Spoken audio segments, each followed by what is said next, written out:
Cadwin TV. So guys, wala nang ulan, no? Mayroon pa rin pang ambon-ambon, ilan-ilan, no? Medyo uminit-init na. Sana tuloy-tuloy na ito. Tayo'y pupunta ng Manila. Gawa nang may bibilhin tayo. Pahabol. Alright. Kaso lang, parang umaambon na naman, no? Pero okay na eh.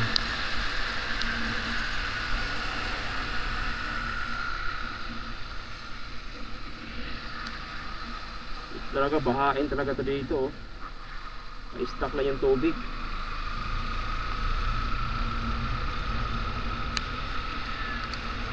So dito tayo ngayon kahabaan ng C5 extension.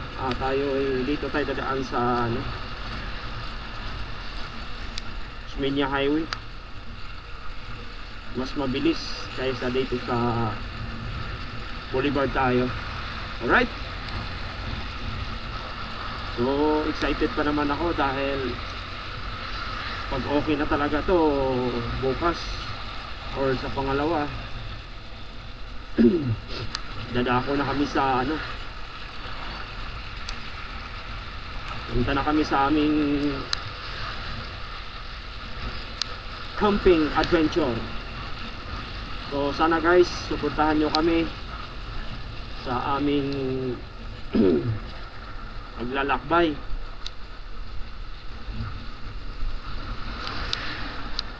Ihilingin ko po sa inyo dahil po ito ay magandang adventure to. Tapos sa August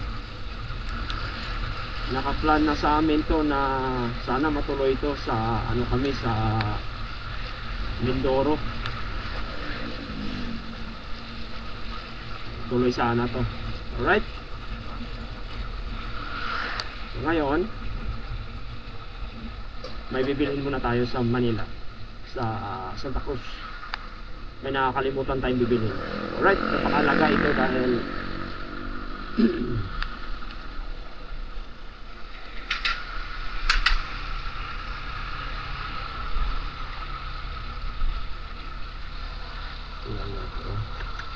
abila motor natin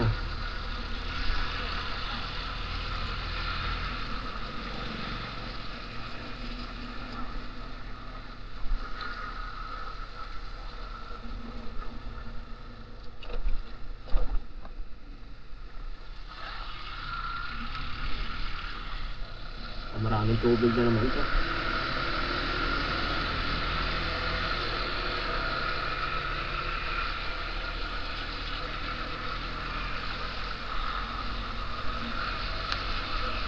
Maubos ito, mainit na dito.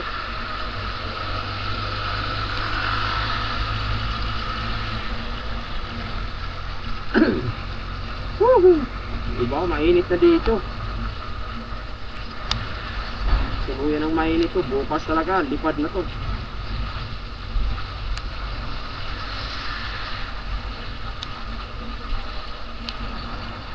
Hindi mo mapipigilan to.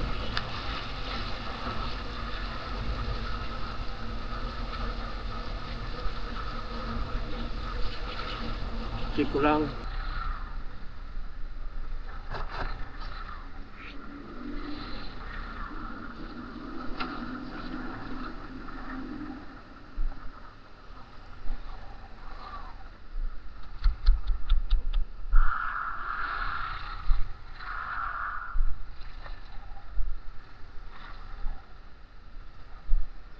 Arit na baga.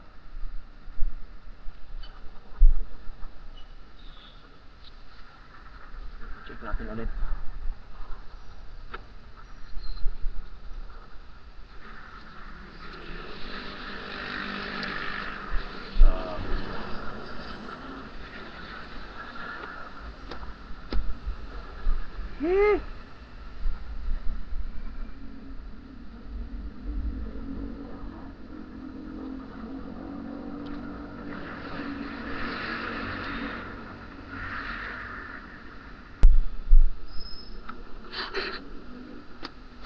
Stoplight.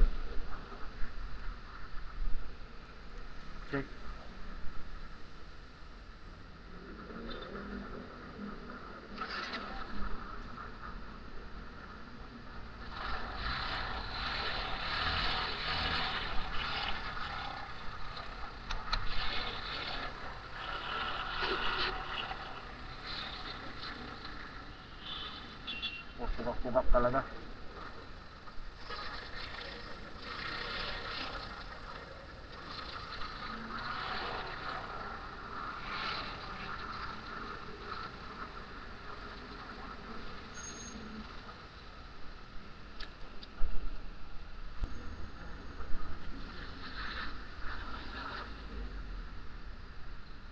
Beriya pa tayo, no?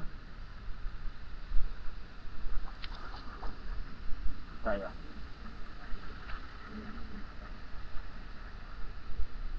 Dito yan. Yan, daming tubig, oh.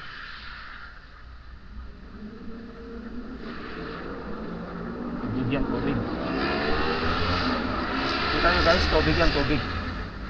Daming tubig, oh.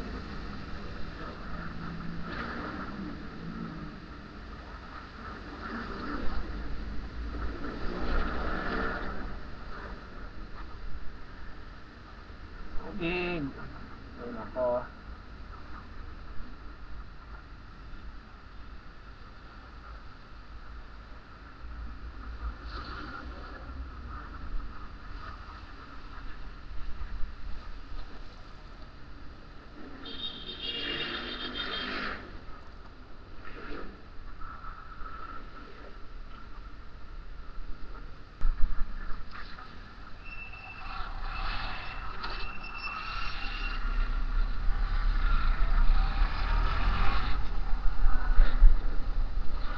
Yun. Alright guys, okay na.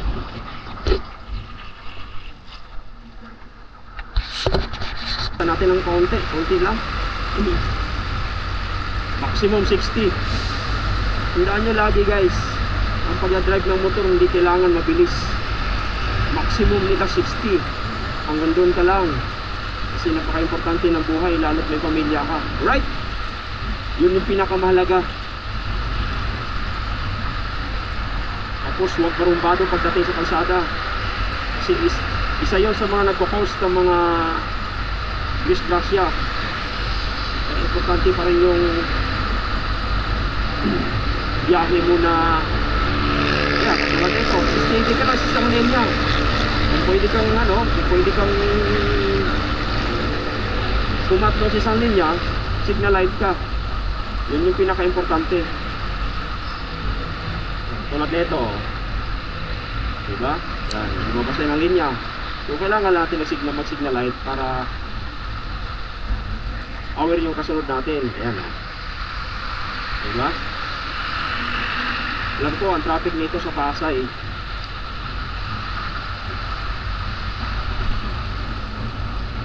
Kasi yan kasi yung ano dyan pinaka-boundary niya.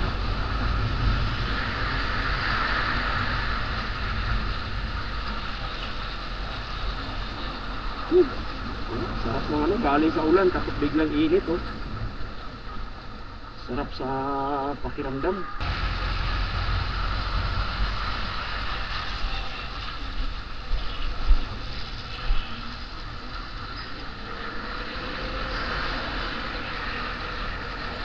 Alright.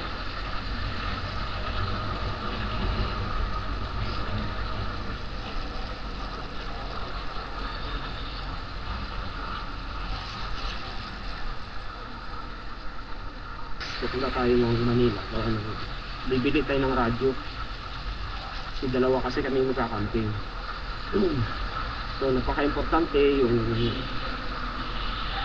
hindi naman masyadong magkalayo. Kumbaga napaka-importante lang talaga yung may radyo para kasi walang signal di ba? Sa mga camping hindi may iwasan yun. Kailangan may radyo ka para ano kayo tawag nito, nagmo-monitor kayo sa bawat isa sa inyo. Kung mayroon ka kung mayroong ganito ganyan na may mga hayop na malapit, may mga ahas, at least matutulungan natin, diba? Yun yung pinaka-importante.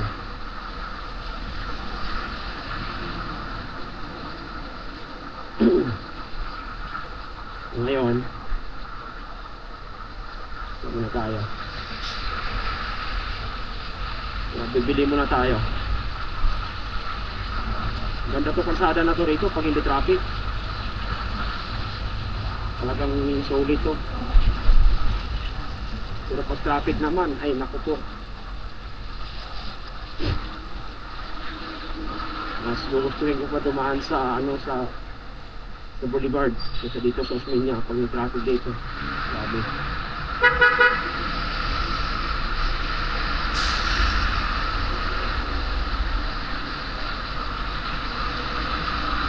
Dito kasi mga malalaking bus dumadaan, mga container van, pero may oras yan sila na dumadaan dito.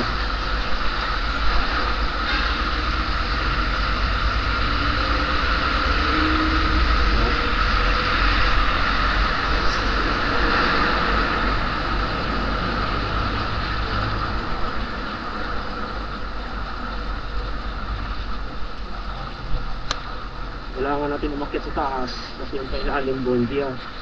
Dito tayo pa Manila tayo.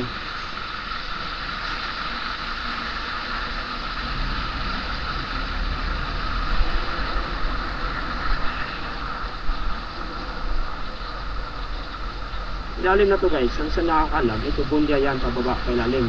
Ito naman yung sa taas nito. Ito yung karuktong ng papunta ng Quirino Avenue, Nagtahan. Yan. Dito na Manila yan. Kung dito-ditoin mo to Santa Mesa, pag mag left side ka papuntang Osmeña Highway, Espanya, sorry, yun yung yun yung isa sa mga natin.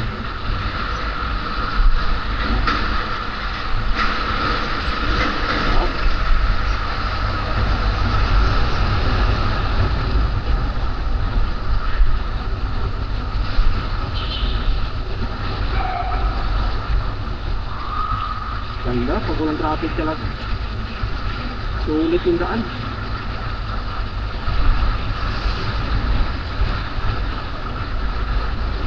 O pala guys, kung bakit hindi ko nilagay yung 360 ko dahil hindi pa dumating yung gamit ko. So dito dapat ilalagay ko to, o dito. Dito ko siya ikakabit na dito sa kabila. Kaya lang, hindi pa dumating. Nandiyan na yung 360 natin. Saka kanina din kasi at alis natin, umambon. Kaya dalawang isip tayo nakabit din. So guys, ayan, dumating na tayo sa binibilan natin na radio, no? Ayan, pinapaayos natin dahil siyempre kailangan natin maayos yan.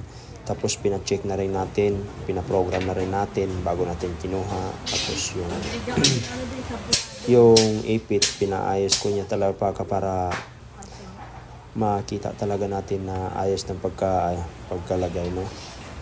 Kaya nga binibidyohan natin, di ba? Tapos pinaayos ko na rin yung charger niyan kung gumagana. Ayan, okay na siya, oh. Kaya kailangan lang talaga natin maghanda ng ganito kasi nga kailangan talaga to sa sa pagdating ng camping namin.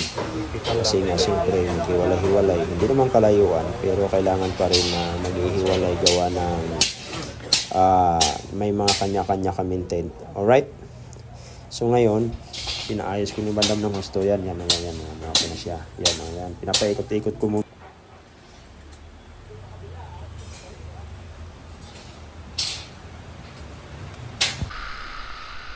So ayun guys, nakauwi na tayo. Nakabili na tayo ng radio, no? Radio. Pinapaganda lang. So akyat na tayo dito. Alright. Tayo pauwi na, tayo mag-gym pa. Laki ng ilog, ganda ng tulay.